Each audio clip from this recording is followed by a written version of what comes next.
میں Muhammad Qasim Ali Baig, lecturer Urdu, government degree college for women Nalgonda, آج degree second year کے لیے حصے نثر خطوط کے بارے میں ہم یہ ویڈیو لیسن بنا رہے ہیں degree second year fourth sem کے اسٹوڈنٹس کے لیے۔ خطوط نویسی کیا ہے؟ خطوط نویسی یا مکتوب نگاری قدیم دور سے اظہار کی خصوصیت رہی ہے۔ انگریزی میں عام طور پر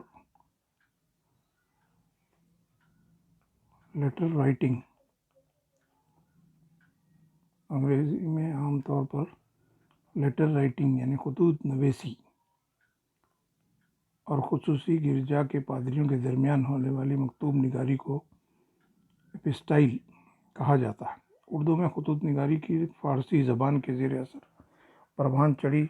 فارسی کے ادیبوں اور شاعروں نے عربی انشاء کی اساس پر خطوط نویسی کو فروغ دیا۔ عام نثری اصناف کی طرح اردو میں خطوط نویسی انگریزی ادبیات کے زیر اثر پروان نہیں چڑھی، بلکہ فارسی زبان کے زیر اثر اردو میں خطوط نویسی کا رواج ہوا۔ کاتب یعنی خط لکھنے والے اور مکتوب علیہ یعنی جس کو خط لکھا جائے، ان دونوں کے آپسی تعلقات اور راز و نیاز کو جس تحریر میں نمایاں کیا جائے اسے خطوط کہتے ہیں، اور خطوط میں دو شخصیوں کے درمیان موجودہ تعلقات اور حالات سے واقفیت ممکن ہے۔ یعنی خطوط نگاری کیا ہے؟ قدیم دور سے ہی اظہار کی خصوصیت ہے۔ انگریزی زبان میں لیٹر رائٹنگ، جو کہ اس زمانے میں گرجا گھروں کے پادریوں کے درمیان، یعنی گرجا گھر کے پوپ اور پادریوں کے درمیان رابطہ قائم کرنے کے لیے کیا ہے، یہ لیٹر رائٹنگ کا ایجاد ہوا، جس کو کیا ہے ایپسٹائل کہا جاتا ہے۔ اردو میں خطوط نگاری فارسی زبان کے زیر اثر پروان سے خطوط لکھنا یا خطوط نگاری کا سلسلہ فارسی زبان کے زیر اثر اردو زبان کے اندر بھی ہوا۔ فارسی کے ادیبوں اور شاعروں نے عربی انشاء کی اساس اپنی زبان میں خطوط نویسی کو فروغ دیا۔ یعنی عربی اور فارسی کے طریقے پر اس زمانے میں جو عربی اور فارسی کا اثر زیادہ تھا، اس کے بعد آہستہ آہستہ اردو شعراء نے، ادیبوں نے کیا ہے فارسی کے زیر اثر شاعری بھی کی اور نثر بھی لکھی۔ اسی کی بنیاد بنا کر عربی اور فارسی کے نظم اور نثر کو بنیاد بنا کر ادب کے اندر، اردو ادب کے اندر آگے بڑھایا۔ نثر کے اندر کیا خطوط نویسی کو آگے بڑھایا گیا، فروغ دیا گیا۔ عام نثری اصناف کی طرح اردو میں خطوط نویسی انگریزی ادبیات کے زیر اثر پروان نہیں چڑھی، بلکہ فارسی زبان کے زیر اثر اردو میں خطوط نویسی کا رواج ہوا۔ دوسری نثر کی طرح بھی اردو کے اندر خطوط نویسی انگریزی کے زیر اثر نہیں تھی، بلکہ فارسی زبان کے اثر اس کے سائے میں پلی اور بڑی، اس کا خطوط نویسی کا رواج عام ہوا۔ کاتب یعنی خط لکھنے والے، اور مکتوب یعنی جس کو خط لکھا جائے۔ کاتب یعنی خط لکھنے والا، مکتوب یعنی جس کو خط لکھا جا رہا ہے۔ ان دونوں کے آپسی تعلقات اور راز و نیاز کو جس تحریر میں نمایاں کیا جائے۔ یہ دونوں کے تعلقات کس طریقے سے ہیں، ساری باتیں اور راز و نیاز کی باتیں اس کے اندر لکھی جائیں تو اس کو خط کہتے ہیں، خطوط کہتے ہیں۔ اور خطوط میں دو شخصیوں کے درمیان جو موجودہ تعلقات اور حالات سے واقفیت ممکن ہے۔ یعنی خود آدمی جب بھی لکھتا ہے، جب اس کے سامنے والا جس کو وہ خط لکھ رہا ہے مکتوب علیہ، وہ کیا ہے اس کے تعلقات دونوں کے اچھی طریقے سے، دونوں کی ملاقات ہو، تعلقات بھی اچھے ہوں، تبھی کیا ہے وہ اپنے احساسات، جذبات، خیالات کا اظہار خطوط کے ذریعے کرتا ہے۔ یہ اس کی خطوط کی تعریف ہوئی۔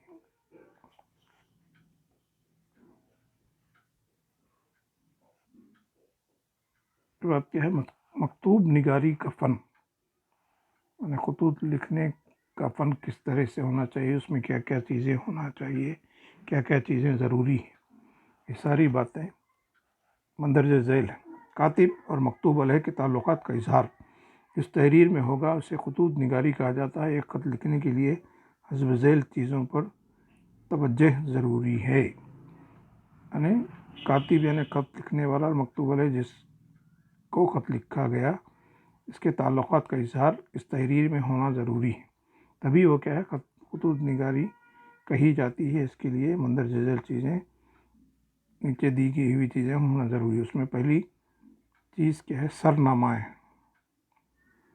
سرنامہ خط کی پیشانی پر تاریخ، مقام، کاتب کا پتہ اور نام تحریر کرنا سرنامہ کہلاتا ہے۔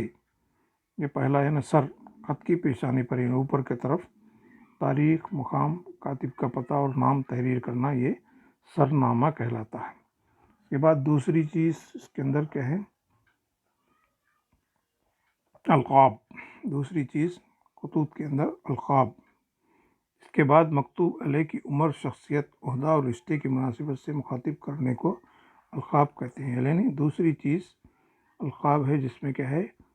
جس کے خط لکھا جا رہا ہے اس کی عمر اور اس کی شخصیت کیا ہے، اس کا عہدہ کیا ہے، اس کے رشتہ کی مناسبت، یعنی ایک دوسرے کے ساتھ رشتہ کیا ہے، اس کی مناسبت سے القاب یعنی کچھ لفظ لکھے جاتے ہیں، وہ القاب کہلاتے ہیں، القاب کہا جاتا ہے۔ اس کے بعد تیسری چیز تعلقات کا ذکر۔ اس کے بعد نیک توقعات کا اظہار متن کہلاتا ہے۔ تیسری چیز اس کے اندر کیا ہے؟ متن۔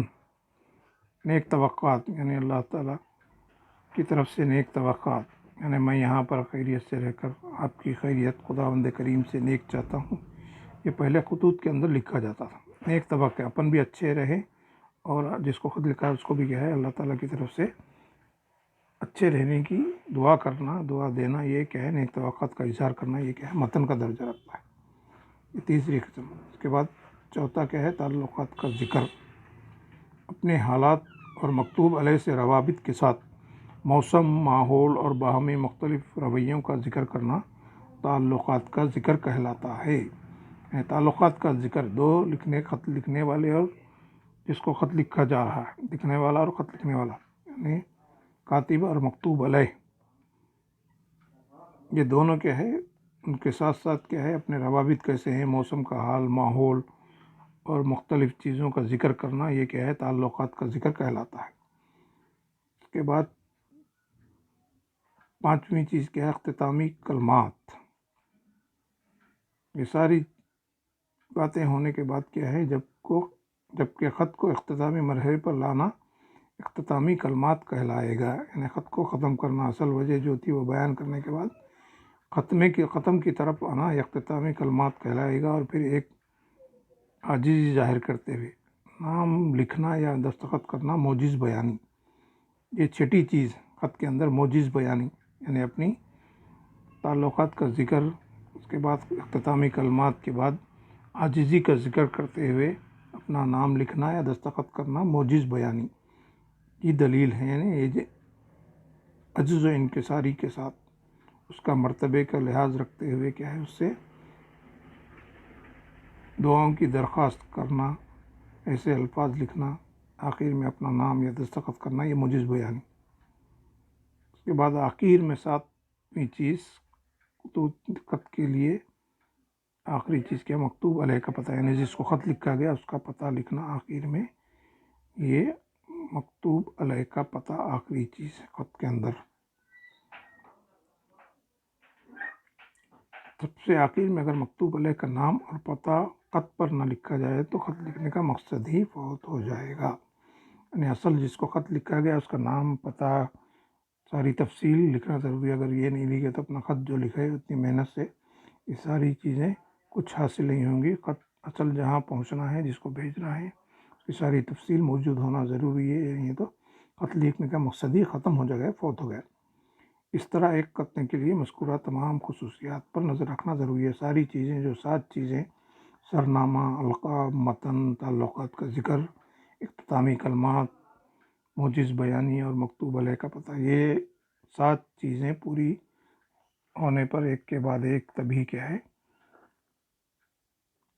مکمل طور پر خط لکھنا کہلاتا ہے۔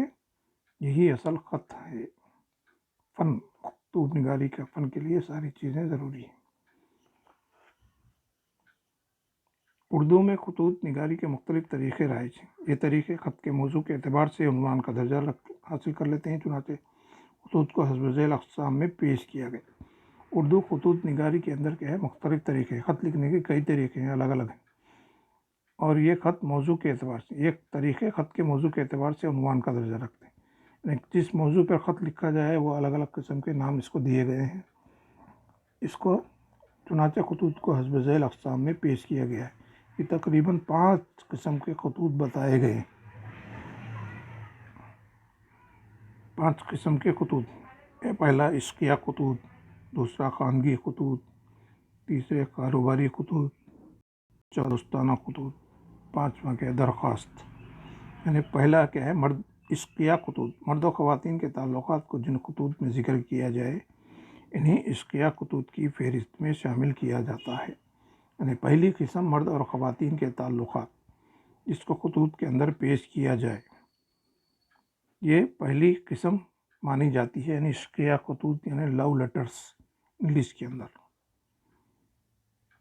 یہ پہلی قسم مرد اور عورت کے تعلقات کے بارے میں ایک دوسرے سے محبت کا اظہار کرنا ہے، اشارے کہ اس قسم کے مضامین جس کے اندر لکھے اس کے خطوط، یہ پہلی قسم۔ رشتہ داری اور خاندان کے تعلقات کو بنیاد بنا کر لکھے جانے والی تحریریں خانگی خطوط کہلاتی ہیں۔ یعنی دوسری قسم کیا ہے، خانگی خطوط، یعنی رشتہ داروں سے اور خاندان کے دوسرے لوگوں سے اپنے تعلقات کو بنائے رکھنے کے لیے لکھے جانے والی تحریریں، یہ خانگی خطوط، یعنی پرائیویٹ خط، رشتہ داروں کے تعلقات، ان کی حال دریافت کرنا، ان کی خیر خیریت معلوم کرنے کے لیے، یا ان کو اپنے پاس آنے کی دعوت دینا، یا کچھ تقریب کے بارے میں لکھنا، بلانا، یا اپن ان کے پاس آ رہے ہیں، آنے والے ہیں لکھنا، یہ ساری رشتہ داری اور خاندان کے تعلقات کو بنیاد بنا کر لکھے جانے والے خط کی دوسری قسم خانگی خطوط، یعنی پرائیویٹ لیٹر کہلاتی ہے۔ تیسری قسم تجارتی، خریدی یا پھر کسی چیز کی طلب کے لیے لکھے جانے والے خطوط کو کاروباری خطوط کا درجہ حاصل ہے۔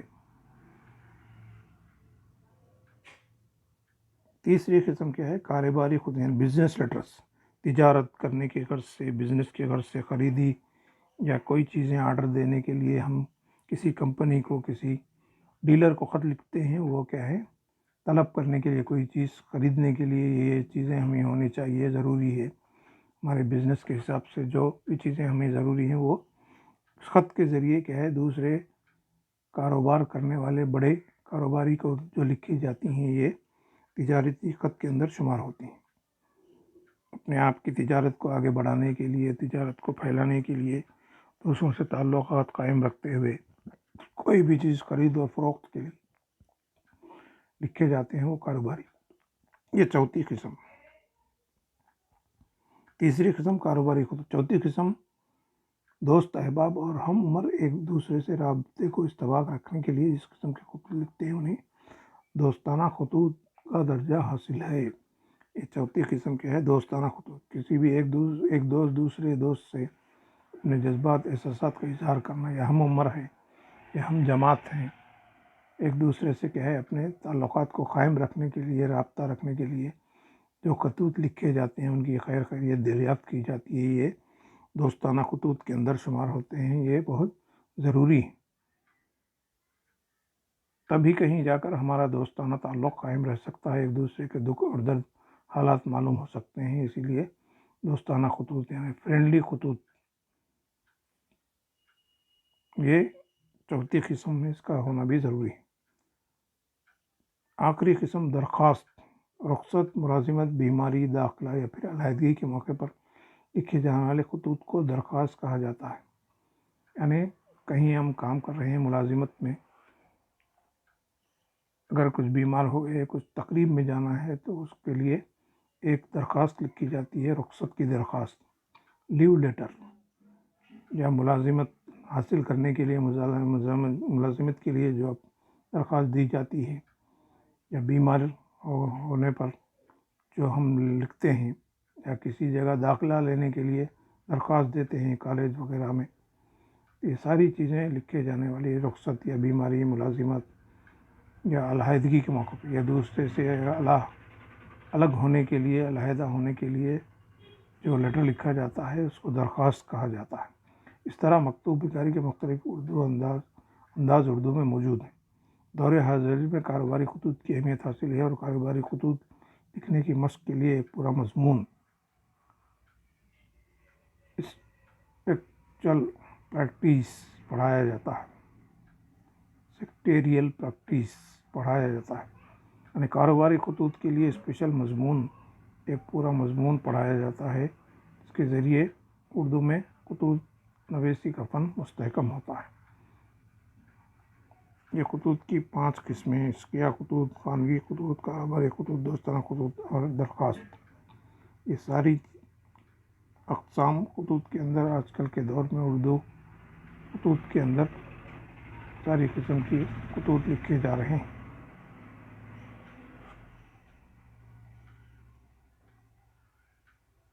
اس کے بعد خطوط کا تاریخی جائزہ، یعنی اردو ادب کی تاریخ کے اندر خطوط کس طریقے سے آگے بڑھے، کون کون سے نثر نگاروں نے خطوط کے اندر اپنے آپ نثر کے اندر خطوط لکھے، کس طریقے کے خطوط لکھے، ان کی اہمیت کیا ہے، اس کا تاریخی جائزہ۔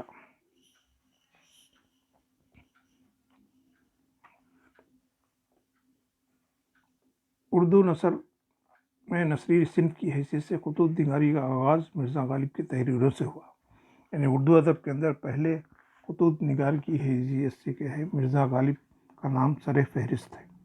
خطوط نگاری کا آغاز انہی کے نثر سے ہوا۔ مولانا حالی نے اپنے استاد مرزا غالب کے سوانح لکھنے کے دوران لکھا کہ غالب نے 1850 کے دوران اردو میں خطوط لکھنے کی بنیاد رکھی، جبکہ خطوط غالب میں 1846 کے تحریر کردہ 4 خطوط موجود ہیں۔ مولانا حالی کے استاد مرزا غالب اپنی سوانح حیات لکھنے کے دوران انہوں نے لکھا کہ غالب نے 1850 کے دوران اردو میں خطوط لکھنے کی بنیاد ڈالی، یعنی 1850 سے غالب کی خطوط لکھنے کی بنیاد دینے کی شروعات کی۔ اور خطوط غالب میں 1846 کے تحریر کردہ 4 خطوط موجود ہیں۔ اس کے اندر کیا ہے، 1846 میں 4 لکھے ہوئے غالب کے خطوط ان کی سوانح حیات میں ملتے ہیں۔ اس سے اندازہ ہوتا ہے کہ اردو میں خطوط نگاری کا باضابطہ آغاز غالب کے خطوط کی وجہ سے 1846 میں ہوا۔ اس سے ہم اندازہ لگا سکتے ہیں کہ اردو ادب کے اندر باقاعدہ خطوط نگاری کا آغاز غالب کے خطوط کی وجہ سے ہوا، جو 1846 سے شروع ہوتے ہیں۔ مرزا غالب کے خطوط کے 2 مجموعے اردو معلی اور اودھ ہندی کے نام سے شائع ہو چکے ہیں۔ مرزا غالب کے خطوط کے مجموعے 2 ہیں، اردو معلی اور اودھ ہندی کے نام سے، جو چھپ چکے ہیں، دستیاب ہیں۔ مختصر القاب کے ساتھ غالب نے بے ساختہ خطوط لکھے، جنہیں اردو کے اہم اور مایہ ناز خطوط میں شمار کیا جاتا ہے۔ مختصر القاب یعنی کم سے کم الفاظ کا استعمال کرتے ہوئے سیدھے سادے الفاظ اردو کا استعمال کر کے غالب کے خطوط اردو ادب کے اندر بہت ہی اہمیت کے حامل ہیں۔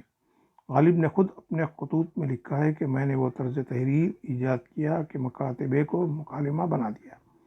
وہ خود اپنے خطوط کے بارے میں لکھتے ہیں کہ میں نے وہ انداز تحریر لکھنے کا ایسا انداز ایجاد کیا جو کیا ہے، مکاتبے کو مکالمہ بنا جاتے ہیں، یعنی خط لکھنے کی جگہ کیا ہے، ایک دوسرے کے آمنے سامنے بیٹھ کر مکالمے، آمنے سامنے کی بات چیت کا انداز اپنے خطوط کے اندر سیدھے سادے الفاظ کا استعمال کرتے ہوئے بنا دیا۔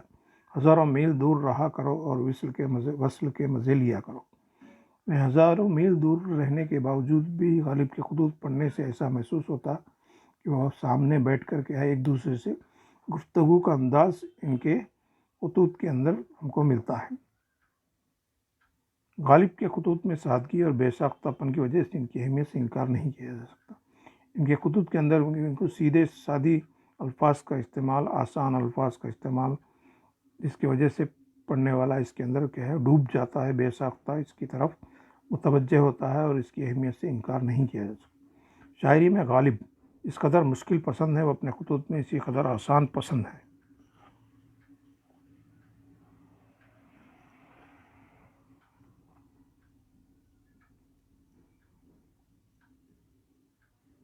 غالب کے خطوط میں سادگی اور بے ساختہ پن کی وجہ سے ان کی اہمیت سے انکار نہیں کیا۔ شاعری میں غالب اس قدر مشکل ہے، ان کی شاعری بہت ہی مشکل شاعری سمجھی جاتی ہے۔ آج کل کے اردو پڑھنے والے اس کو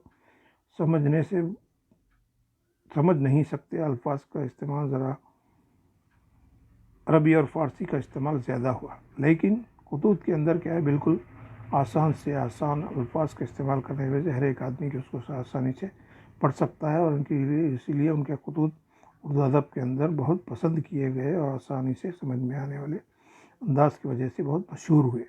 غالب کے بعد اردو کے بیشتر شعراء و ادباء کو خطوط اشاعت پذیر ہونے لگے۔ اس کے بعد بہت سے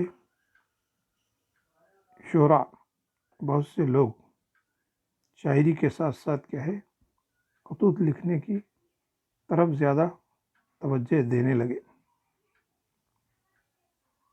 خطوط اشاعت پذیر ہونے، ان کے بعد کئی خطوط بھی اشاعت ہوئے، یعنی چھپ چکے۔ سر سید اور ان کے نامور رفقا کے خطوط شائع ہو چکے ہیں، اور اس زمانے کے ان کے نثر لکھنے والوں میں سر سید اور ان کے رفیق یعنی ان کے دوست جو خود بھی خط لکھے وہ بھی کیا ہے، شائع ہو چکے ہیں۔ کیونکہ خطوط آپسی تعلقات کا اعانہ دار ہوتے ہیں، اسی لیے خطوط کے مواد سے زیادہ ان میں اسلوب کی اہمیت ہوتی ہے۔ یعنی اصل خطوط کی وجہ سے کہ ایک دوسرے سے تعلقات مضبوط ہوتے ہیں، اور ایک دوسرے کے تعلقات کے آسانی سے ترجمان ہوتے ہیں، اعانہ دار ہوتے ہیں، اسی لیے خطوط کے مواد کو کیا ہے اور اس کے اسلوب کو، اس کی ترتیب کو بہت ہی اہمیت حاصل ہے۔ خیالات کی پیشکشی میں روانی اور تسلسل کے ساتھ ساتھ زبان و بیان کی چاشنی برقرار رہے تو ایسے خطوط اہمیت کے حامل سمجھے جاتے ہیں۔ یعنی خطوط کے اندر کیا ہے، خیالات کی پیشکشی، روانی اور تسلسل۔ خیالات کو پیش کرنے کا انداز بہت ہی اچھا ہونا چاہیے، اس کے اندر روانی یعنی آسانی سے الفاظ جو پڑھنے والا آسانی سے پڑھ سکے، اور سلسلے وار بیان ہونا چاہیے۔ اسی سے کیا ہے، اس کے اندر ایک مزہ اور چاشنی برقرار رہتی ہے، اسی لیے خطوط کو اہمیت حاصل ہوتی ہے۔ یہ ساری خوبیاں ہونے کی وجہ سے ہی کیا ہے، اردو نثر کے اندر خطوط کو اہمیت حاصل ہوئی، اور اردو میں لکھے گئے خطوط اہمیت کے حامل سمجھے جاتے ہیں۔ اردو میں ادبی، مذہبی، سیاسی اور سماجی شخصیتوں کے خطوط شائع ہو چکے ہیں۔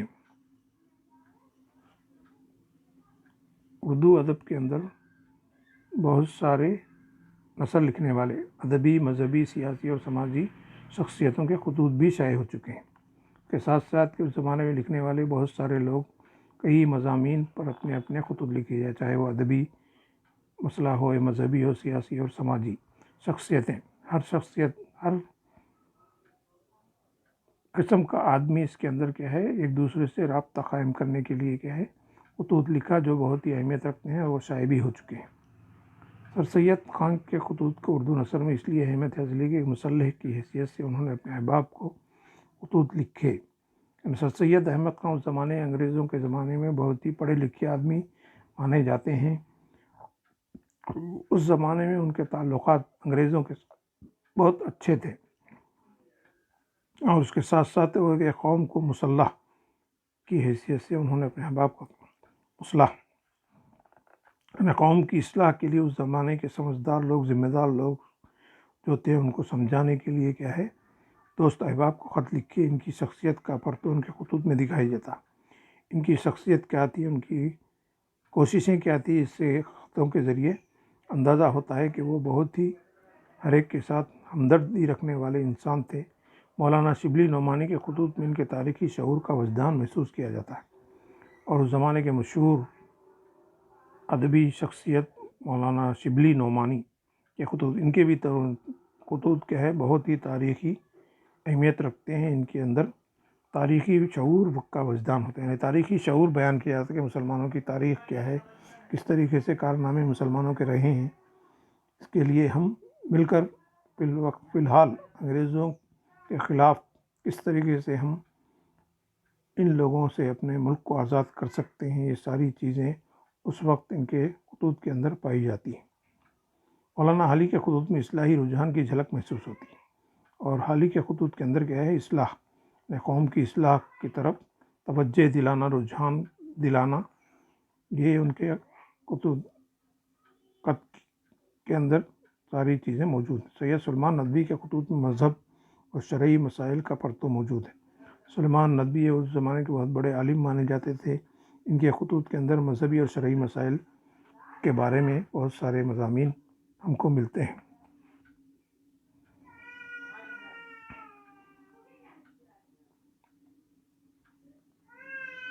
مولانا ابوالکلام آزاد کے خطوط غبار خاطر میں انشا پردانہ اسلوب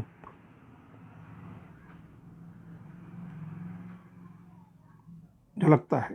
مولانا ابوالکلام آزاد جو ہندوستان کے پہلے وزیر تعلیم بنائے گئے ہندوستان کے پہلے وزیر تعلیم مولانا ابوالکلام آزاد کے خطوط کا مجموعہ غبار خاطر جو انہوں نے جیل میں رہ کر لکھے ہیں بہت ہی اہمیت کے حامل ہیں۔